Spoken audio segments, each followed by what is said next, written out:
He is known for his skill in debating and his proficiency in mathematics. He is recognized for his interest in religious controversy and his involvement in Catholic-Protestant debates. His name is William Chillingworth. In the bustling city of Oxford, William Chillingworth began his journey into the world. Born into a family of esteemed scholars and with his godfather, William Laud, serving as mayor, it seemed destined that Chillingworth would follow a path of intellectual pursuits. He enrolled as a scholar at Trinity College in 1618 and quickly gained a reputation for his sharp debating skills and prowess in mathematics. But Chillingworth's thirst for knowledge extended beyond the confines of academia. Driven by a curiosity for religious controversy, Chillingworth found himself engaged in a debate with the renowned Jesuit, John Percy. To his surprise, Percy's arguments resonated deeply within him, leading Chillingworth to make a pivotal decision. In 1630, he made his way to the Jesuit college at Douai, where he penned a heartfelt account of his conversion to Catholicism. However, Chillingworth's connection with Laud remained unbroken. In 1631, he departed Douai, not immediately returning to the orthodox positions of the Church of England, but instead embarking on a journey of intellectual exploration and theological discourse. It was during this time that Chillingworth found himself entangled in heated disputes with prominent Catholics, including John Floyd. His conviction and unwavering dedication to intellectual rigor caught the attention of Lord Digby and Sir Kenelm Digby, who arranged a disputation between Chillingworth and Thomas White. This clash of ideologies would prove to be a turning point in Chillingworth's life, as he grappled with the complexities of faith, reason, and the pursuit of truth. William Chillingworth, a prominent figure in theology, was deeply influenced by Pyrrhonism, a philosophical school of thought that advocated for skepticism and doubt. In fact, he was known to have delighted in Sextus Empiricus, a renowned Pyrrhonian philosopher. Chillingworth's theological beliefs were shaped by this influence, leading him to develop a unique probabilistic approach based on ultimate Pyrrhonism. Chillingworth's theological sensitivity and intellectual integrity were evident in his refusal of a prestigious position offered to him in 1635 by Sir Thomas Coventry, the Lord Keeper of the Great Seal.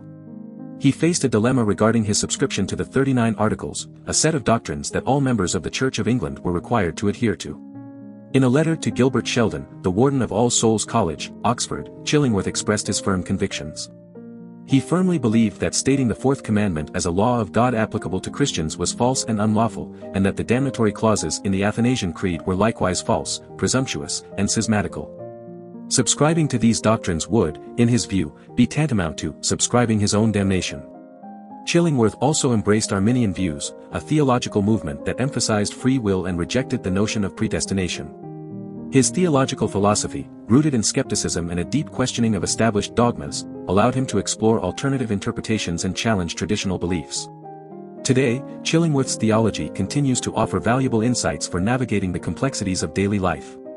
His emphasis on skepticism encourages individuals to critically examine their beliefs and question prevailing assumptions.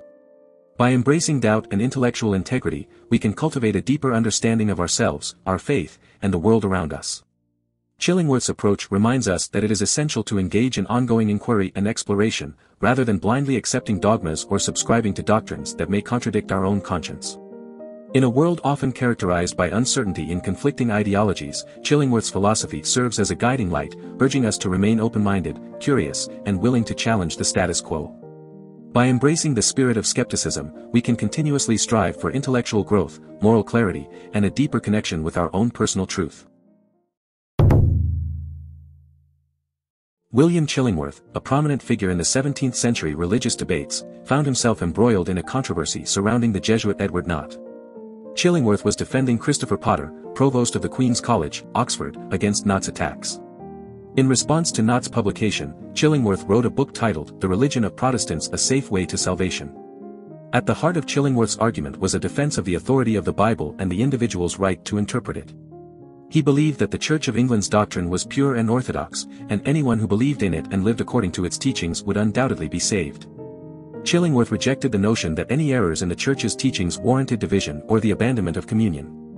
Chillingworth's work received the approval of influential figures such as Richard Bailey, John Prideaux, and Samuel Fell, and was published in 1637. His book provided a strong defense of the Church of England's teachings and emphasized the importance of personal faith and interpretation of the Bible. Chillingworth's philosophy has relevance in our daily lives as we navigate our own spiritual journeys. His emphasis on the individual conscience and the authority of the Bible reminds us to seek a personal understanding of our faith. It encourages us to question and interpret religious teachings for ourselves, while also acknowledging the importance of a community that shares common beliefs. In a world filled with diverse religious perspectives, Chillingworth's philosophy reminds us to approach religious differences with respect and understanding. Rather than seeking division and conflict, we can strive for unity and peace by focusing on the core principles that unite us. Chillingworth's belief in the purity and orthodoxy of the Church of England serves as a reminder that despite our differences, there can be shared values that transcend denominational boundaries. Do you want to explore more philosophers? Who do you want to see featured next? Subscribe and leave a comment below to let me know. I'll see you in the next video.